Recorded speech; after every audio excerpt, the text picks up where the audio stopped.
Close your eyes. Think about your favorite outdoor place.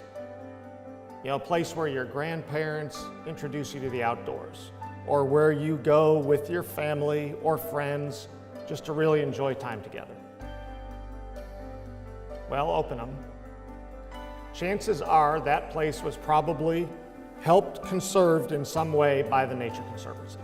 Arkansas is famous. Spectacular upland rivers filled with rare fish and mussels and crayfish, like that's the buffalo. The largest block of oak woodlands between the eastern seaboard and the Rocky Mountains. Nature Conservancy bought a 2,800-acre farm by cotton plant.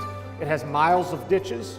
This one here is a mile-long ditch, and with partners designed a 2-mile stream, almost like a 2-stage ditch.